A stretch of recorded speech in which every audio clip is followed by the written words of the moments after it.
I've had the privilege of traveling to and living in countries where I spoke the language of the host country. So it was never an issue for me personally. I was able to fit in quite seamlessly.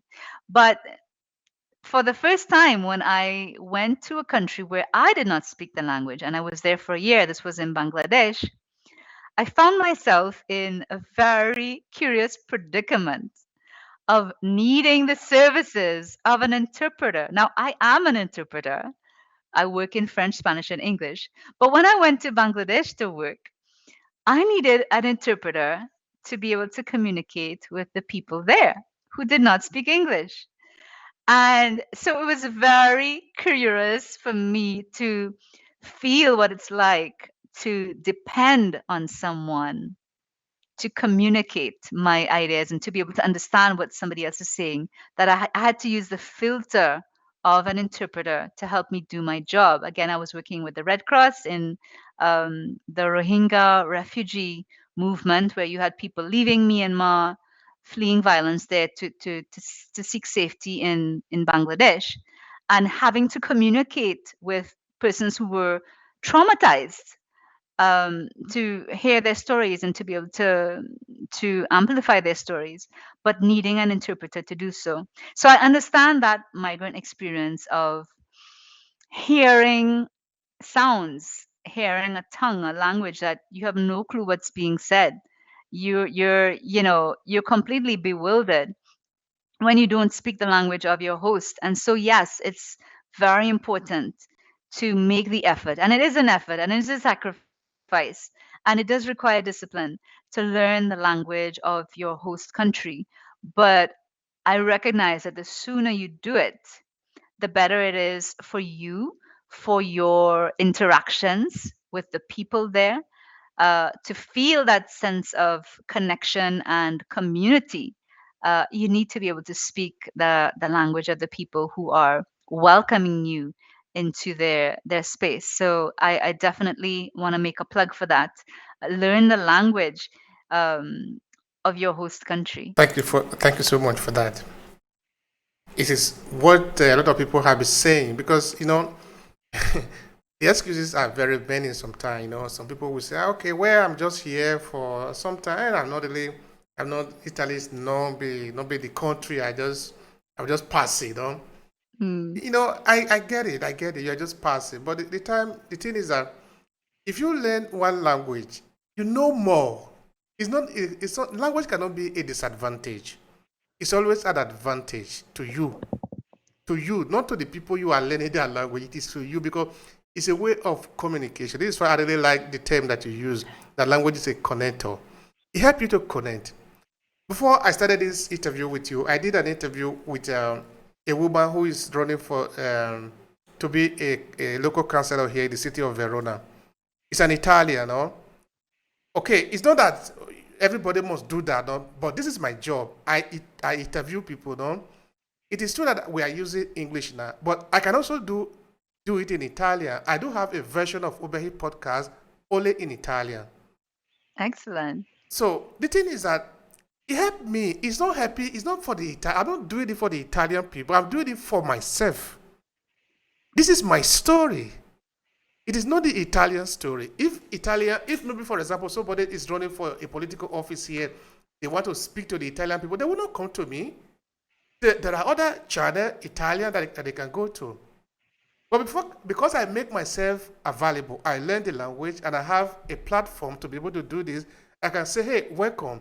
You don't need to speak English. I speak your language because I am in your land. Bravo. I think it is a common sense that people just should do. All right, a question for you. Have you ever learned a new language? What are the difficulty of learning a new language? Let's spend some time there. I think discipline is the greatest challenge. So last year, I committed to learning German. I have a German textbook, workbook from since the age of 17. It was one of my goals at the time after learning French and Spanish. I thought I wanted to learn German. And just a quick anecdote. Tobago is a very popular tourist destination for Scandinavian visitors. And at one point, there were a lot of German visitors, Swedish, Danish, Austrian visitors to Tobago. And so at the time, I thought, maybe I can learn German. Maybe one day I can work in the tourism sector. Fast forward, 30 years.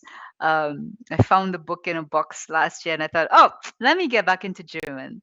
But really, I did not discipline myself to learn. And of course, learning techniques have evolved over the years.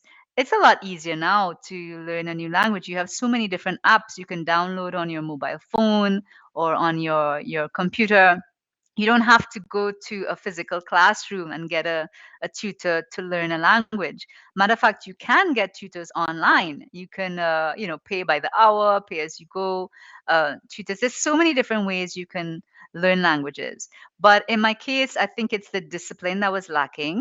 I've been building a business since I returned home in 2020, and so that became my priority, and I sincerely didn't commit the time needed to learn German in the way that I would.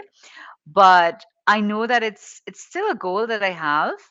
I may not get to the level of proficiency in German that I have in French and Spanish, which I've been learning and still learning over 30 years.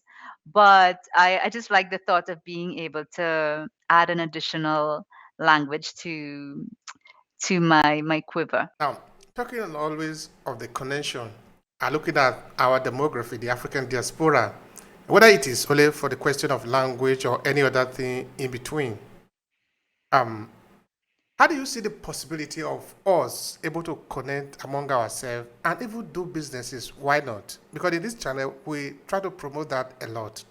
Because I think, like I was saying before, though, we don't necessarily need to make the physical transfer to Return, Africa. yes, That is not yes. what we need to do. This world belongs to us. We can live anywhere we want to live, but we must connect.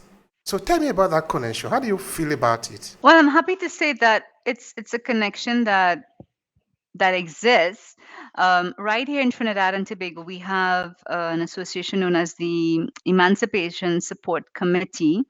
And so they have taken on the mandate of celebrating our African identity and traditions here locally. And so every year, particularly at Emancipation Day, which is on August 1st, that's when we celebrate the emancipation of slavery. They organize huge festivities and they would bring in speakers from the African continent, from different countries every year. So there's an intellectual exercise, lots of lectures and debates to inform and educate people.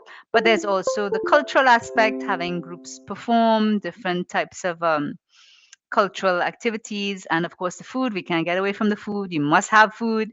So the full culinary traditions are on display at that time of the year.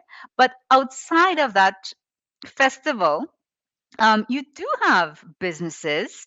We do have African migrants among us. I can't give you figures off the top of my head, but we do have quite a few countries represented here, including Nigeria, including some of the French-speaking African countries, Mali, Senegal, Cameroon, and so people, as you have mentioned before, people may have come here for whatever reasons for a short time, and then they end up getting married, they have children, they settle down, and so we do have Africans in our midst who have made here home.